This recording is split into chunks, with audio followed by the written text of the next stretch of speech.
Hey, what's up, man? It's Mike from Sakara here. I'm the drummer. Come on inside, take a look at our bus. This is our new tour bus. New to us, anyways.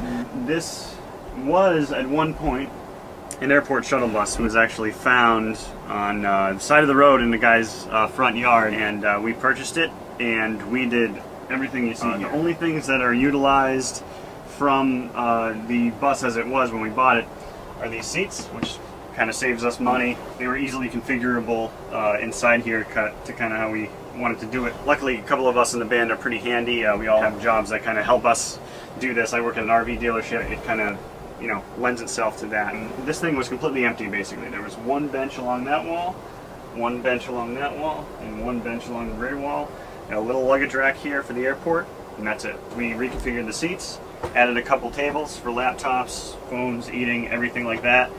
Just to kind of make things a little bit easier on the road. This is our first time out with it, so it is kind of a work in progress. We're trying to add kind of stuff as we need it. First things first, privacy is a big thing.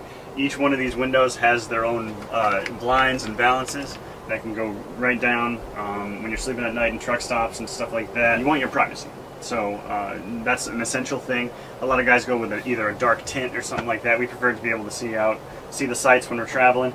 And have blinds that you can, you know, let in as much light as you want. After that was done, we kind of figured out we definitely need bunks. We got a 4-person band. We're at least going to have a couple crew guys with us. We got one for this run with Skid Row. We got 4 bunks in the back here.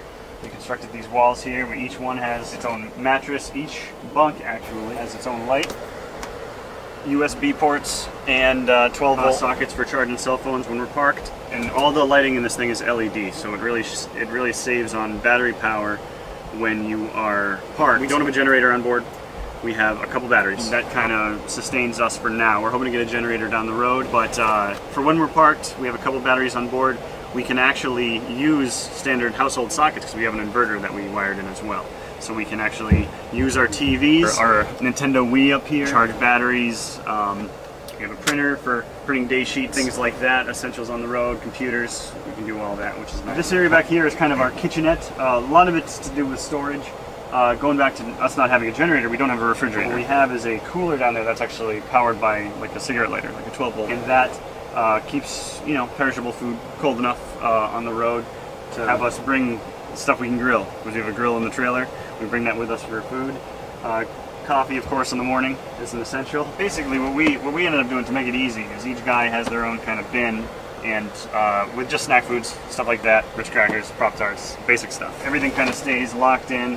Nothing moves around when we're bouncing down the road. The ride on this thing is good, but it's not big, heavy-duty tour bus quality. So it was a shuttle bus after all. One nice thing is we kept the rear AC unit. So there's the front AC on the truck end of things, and a big air conditioner on the back here. It helps keep this room cool in the night. And this shelving here, all of this, you can buy at your local Home Depot or Lowe's. This is industrial metal shelving that we actually modified and strengthened, added a bunch of wood, a bunch of metal, and we were able to configure it and fit this thing as we needed. It worked out, you know, really well. We're really happy with it so far. Like I said, this is our first run with it, and it's kind of a work in progress. As of right now, we have an HDMI splitter that allows us to play Wii on both TVs or connect the computer.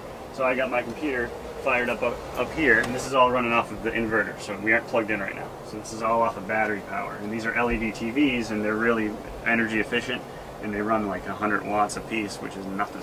So that's my desktop screen you see there on both of them, so we can watch GoPro videos or stuff that we take on the road, critique our sets, and that type of thing. So watch videos, movies, DVDs, all that type of stuff. This area over here, post our day sheets typically here, any important info for the tour, any important paperwork that we need at a glance to see. Hang all of our keys here on these nice boards we made. Again, more electrical sockets, 12-volt USBs to get a chance to pick up our CD. Sakara, forgetting what was, out now. Haven Entertainment, get it on iTunes. It's available now in stores.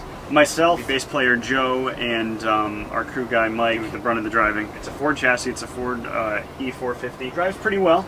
This thing has a lot of miles on it. We did our maintenance. That's the thing you have to keep up with, is the maintenance on these things.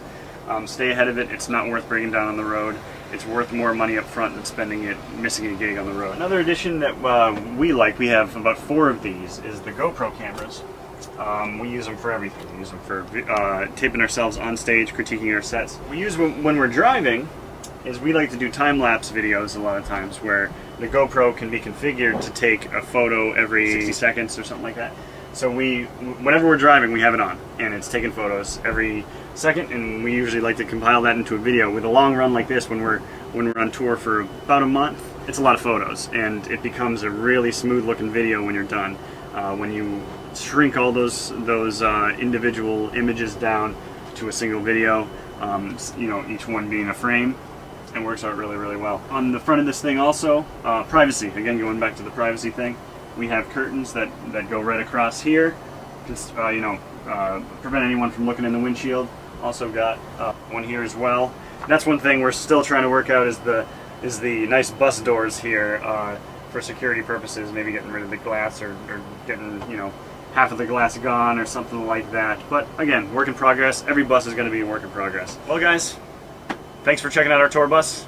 I'm going to have to ask you to leave politely. We got a show to get ready for, and yeah, see us on the road. Thanks, guys.